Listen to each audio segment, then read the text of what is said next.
Shalom. Apa kabarnya untuk hari ini? Cica harap semua dalam keadaan yang sehat.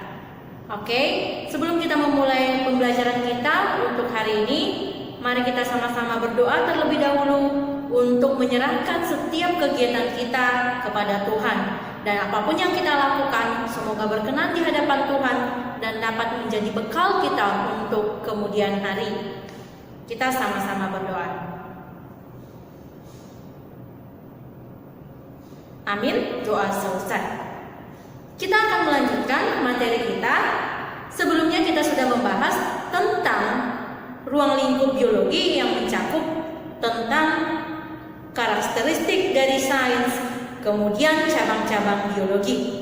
Untuk hari ini kita akan membahas tentang pendekatan keterampilan proses atau inquiry approach. Nah, apa maksud dari pendekatan keterampilan proses ini? Ini adalah suatu cara yang dilakukan siswa untuk menemukan sendiri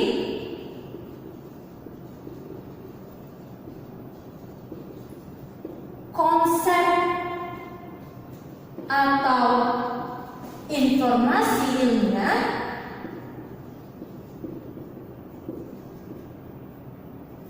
dengan menggunakan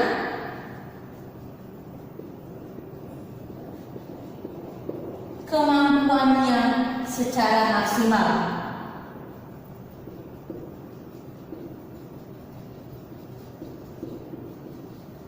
Ya, jadi ini arti dari pendekatan keterampilan proses. Suatu cara yang dilakukan oleh siswa itu sendiri untuk menemukan fakta-fakta ilmiah. Nah, dengan melakukan pendekatan keterampilan proses ini, maka seorang siswa akan memiliki kemampuan sains yang lebih tinggi atau ketertarikan dengan sains yang lebih tinggi.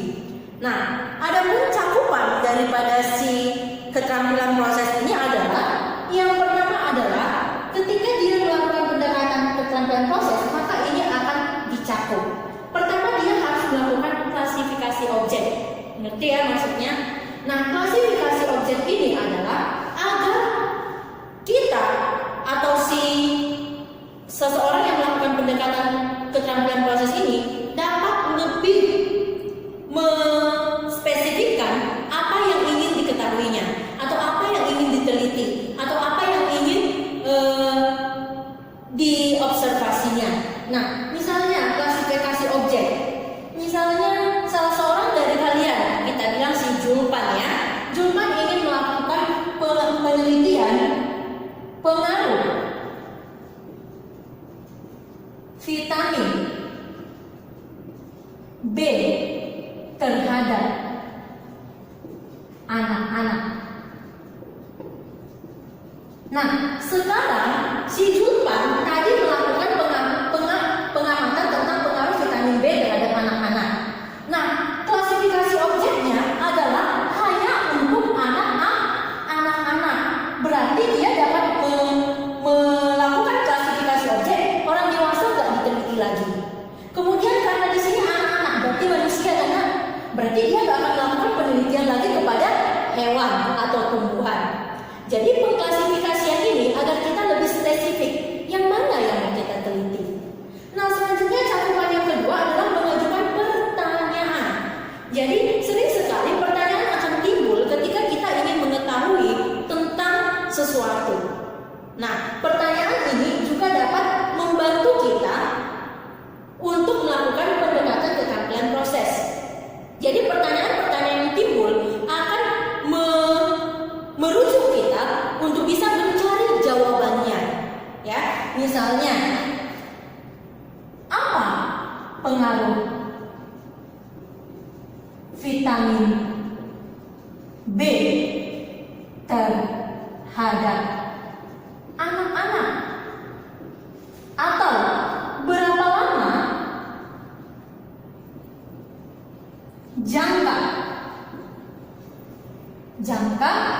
berapa lama jangka waktu yang dibutuhkan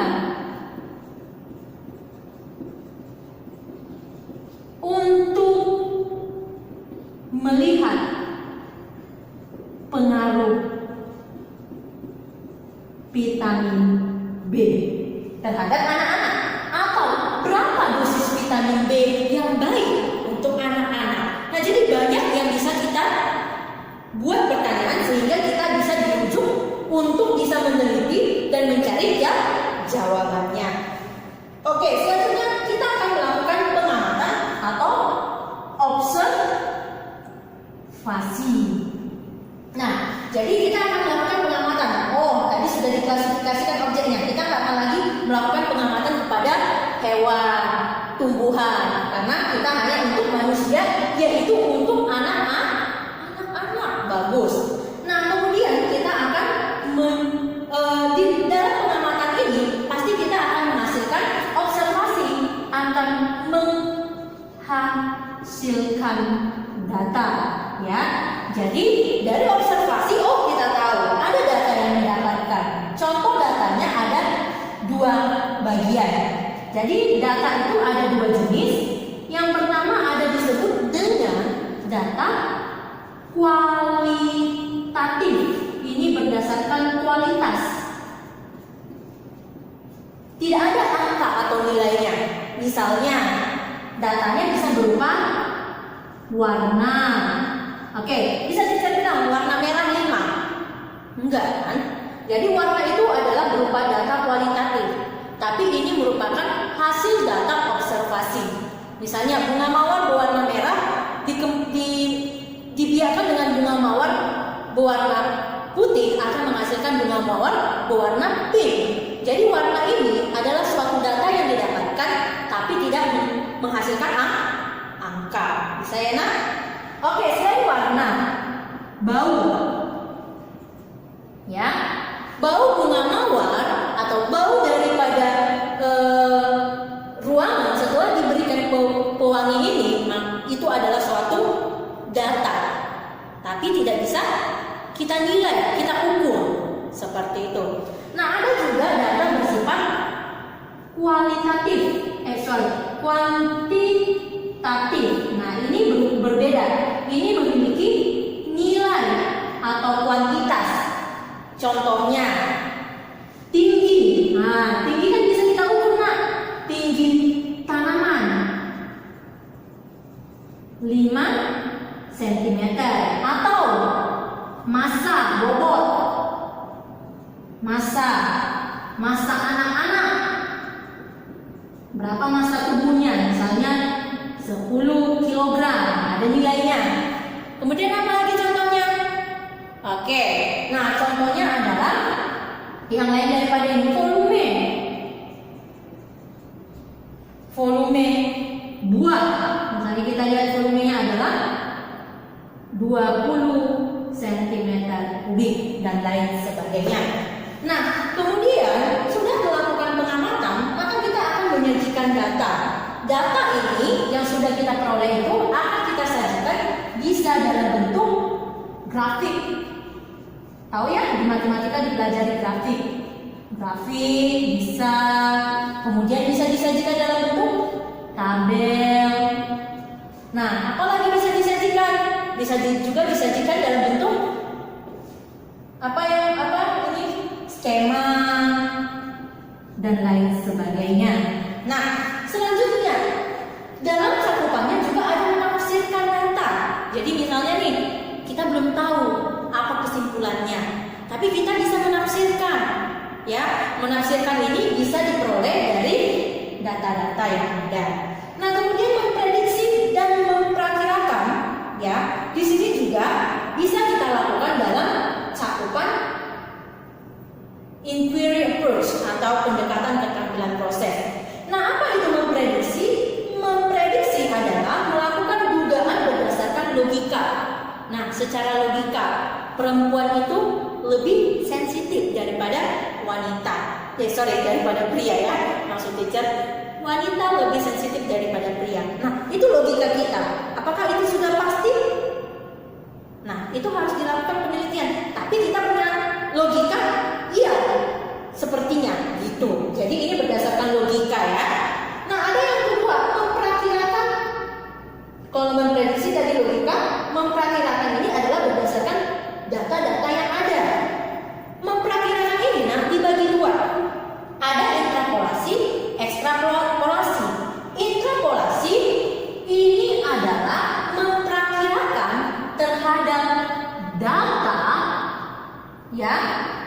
data yang belum diketahui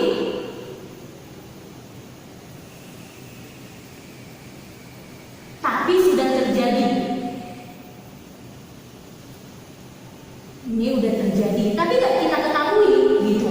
Nah, berbeda dengan ekstra di luar, ini di dalam. Ini data yang belum diketahui juga dan belum terjadi. Nah, ini memperkirakan ya, nak. Jadi dicontoh nih contohnya. Kalau misalnya nih intrapolasi, ya, contoh intrapolasi. Misalnya nih si Silvi, ya, si Silvi punya data pertumbuhan daripada kacang panjang yang dilakukan. Misalnya ini adalah hari, ini adalah panjangnya. Ya, ini intrapolasi, ingat ini intrapolasi. Si Silvi waktu itu melakukan pertumbuhan kacang panjang. Dia hanya melakukan pada hari pertama, ketiga, kelima. Sudah 1, 3, 5. Nah, kemudian dia juga melakukan pada hari yang ke-7. Nah, ketika hari pertama diukur panjangnya ternyata 0,5. Langsung tumbuh dia misalnya ya. Nah, kemudian hari kedua karena dia nggak melakukan pengamatan, di skip. Hari ketiga, ya, ternyata jadi 1,5. Hari keempat nggak dilakukan pengamatan, skip, ya. Kemudian hari kelima. Nah, hari kelima adalah 2,5. Nah, 2,5. Nah, kemudian hari ke-6 enggak.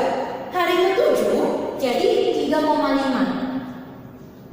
Nah, data-data ini dia dapatkan berdasarkan pengamatan langsung.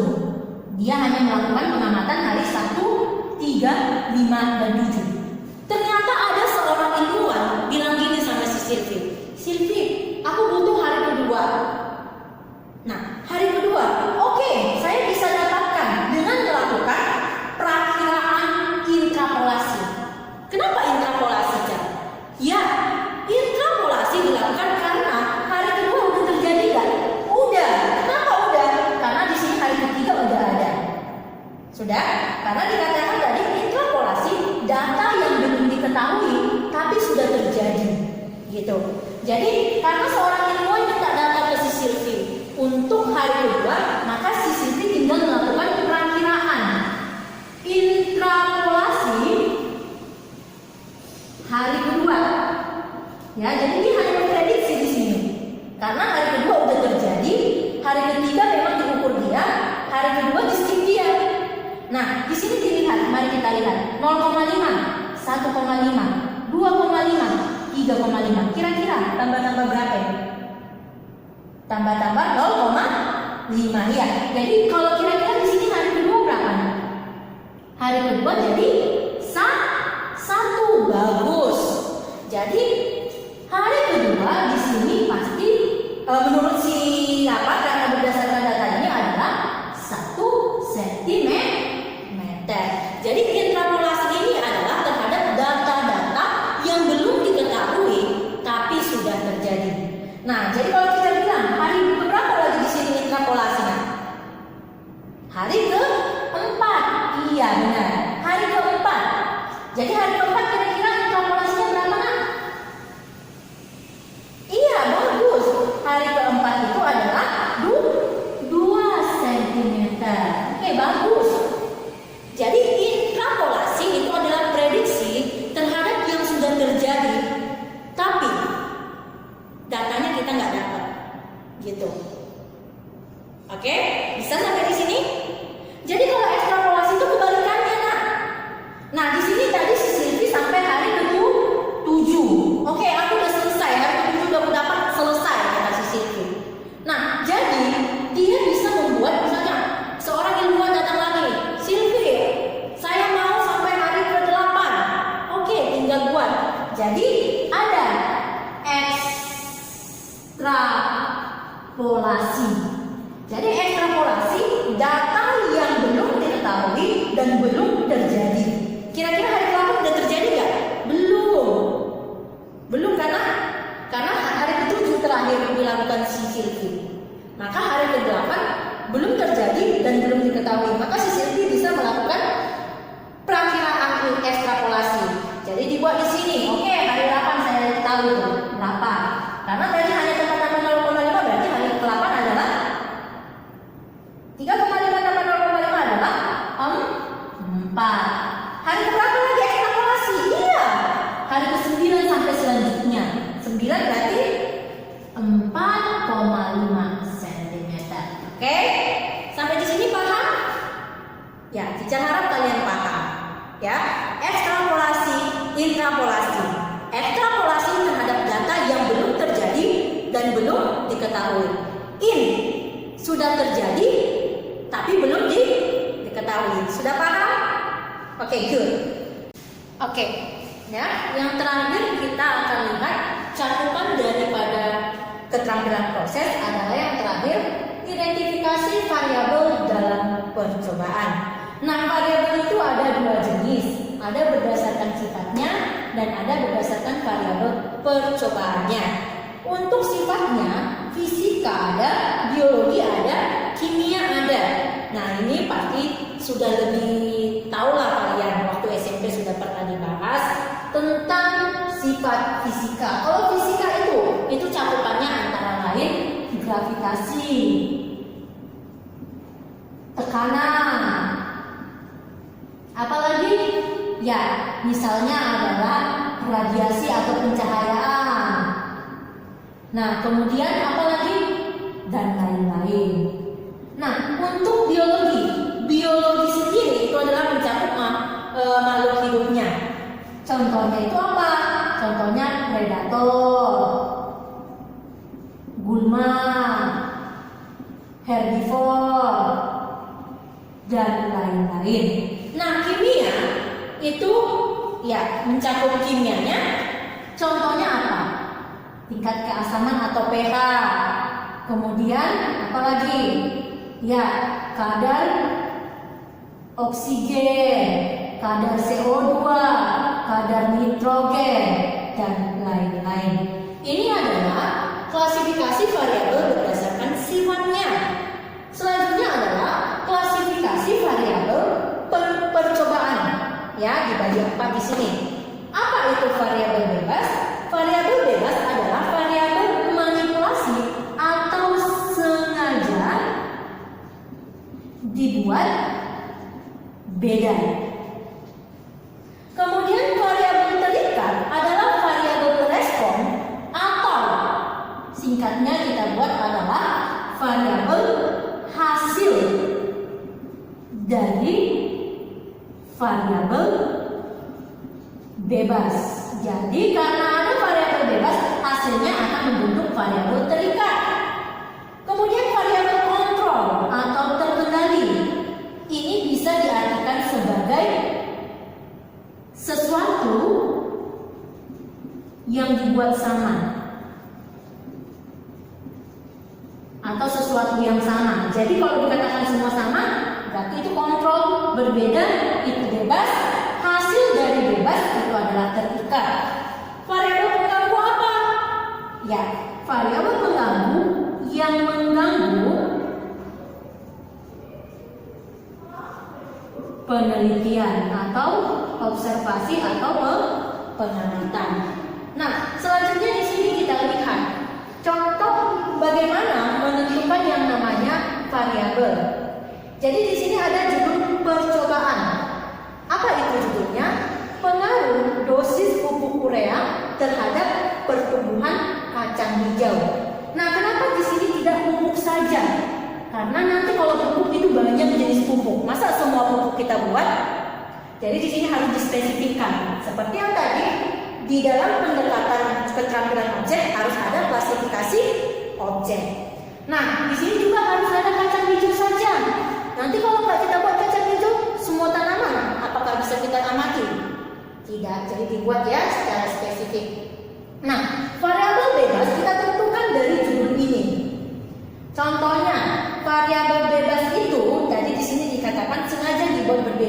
Kira-kira dari sini apa yang berbeda?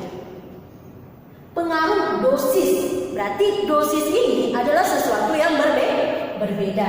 Contoh variabel bebasnya itu adalah pasti dosis pupuk. Pasti beda karena misalnya nanti waktu pengamatan ada yang kita buat pupuk 1 gram. Ada yang tanaman itu kita kasih 2 gram misalnya ya.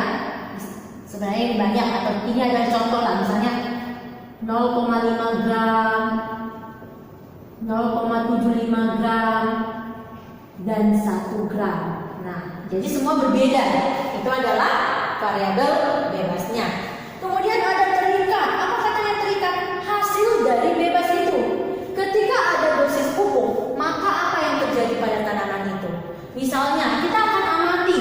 Pasti ketika dikasih dosis yang berbeda, akan terlihat tinggi tanaman. Pasti akan berbeda karena ya pertumbuhan tanaman itu lah yang akan berbeda. Yang dari pertumbuhan itu bisa kita lihat tinggi tanamannya atau jumlah daun. Nah, mungkin waktu dikasih pupuk 0,5 jumlah daunnya 5 aja per 1 minggu. Ketika naik bisa tambah atau lain sebagainya. Nah, kalau makin naik bisa jadi mati atau lainnya. Jadi ini adalah suatu pengamatan. Nah, kontrol sesuatu yang dibuat sama. Di sini kira-kira pengamatan ini, karena kita hanya melihat dosis pupuk, maka pasti yang lain akan sama. Contohnya jumlah air yang diberikan tiap hari pasti sama. Jumlah air, sesuatu yang sama. Jenis tanaman juga harus sama.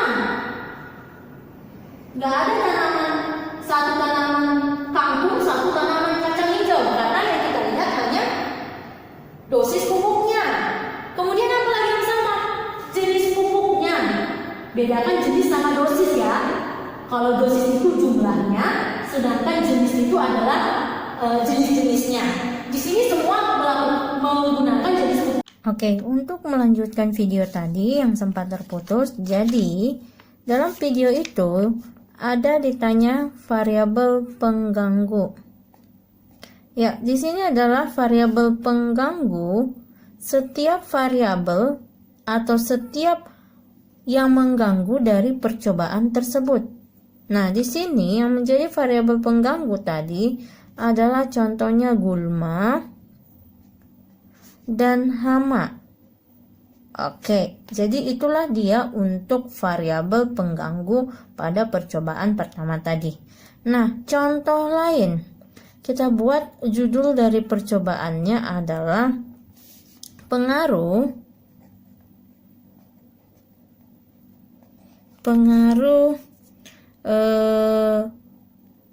lama pencahayaan terhadap pertumbuhan jagung.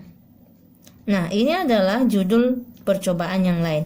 Nah, mari kita tentukan setiap variabelnya. Pertama adalah variabel bebas. Ingat, variabel bebas itu adalah segala sesuatu yang dibuat beda. Di sini yang menjadi variabel bebas adalah pasti lama waktu pencahayaan. Nah, di sini kita bebas memilihnya. Misalnya ada yang 2 jam per hari, ada yang 3 jam per hari, ada yang 4 jam per hari, dan seterusnya. Nah, kemudian selanjutnya kita cari variabel terikatnya. Ingat, terikat ini adalah hasil daripada variabel bebas. Sama seperti yang tadi, pasti berpengaruh terhadap pertumbuhannya. Dari pertumbuhan tanaman, apa yang bisa kita lihat? Ya, panjang daun bisa, tinggi tanaman bisa, apalagi bagus jumlah daun. Nah, kemudian variabel apa lagi, Nak? Bagus sekali, variabel apa tadi? Ya, variabel kontrol. Segala sesuatu yang sama. Di sini pasti jenis tanaman sama. Wadah tanaman, kira-kira beda nggak? Iya, harus sama. Jangan ada dibuat di pot, satu lagi di tanah biasa atau di lapangan, itu akan mengakibatkan perbedaan pertumbuhan. Jadi nggak bisa kita amati hanya lama pencahayaan. Boleh wadah tanaman, boleh. Pasti sama. Kemudian pH tanah boleh. Ini juga harus sama. Kemudian, ya bagus. Jenis pupuk yang digunakan harus sama karena kita nggak lihat lagi perbedaan pupuk dan lain-lain ya. Kemudian variabel pengganggu. Apakah variabel pengganggu ini harus ada Enggak ya nak. Jadi variabel pengganggu itu bisa aja nggak ada. Karena ini pertumbuhan biasanya akan diganggu oleh ya gulma dan bagus hama. Jadi ini adalah contoh dari percobaan, judul percobaan. Nah, jadi sampai di sini sudah paham? Ya, teacher harap kalian semua paham. Nah, kemudian kalian akan memiliki tugas yang akan teacher share melalui grup kalian. Jika ada pertanyaan, silahkan langsung hubungi teacher. Oke, demikianlah pertemuan kita untuk hari ini. Sebelum kita tutup, mari kita berdoa dalam hati masing-masing. Doa dimulai. Doa selesai. Oke, demikian. Bye-bye. God bless us.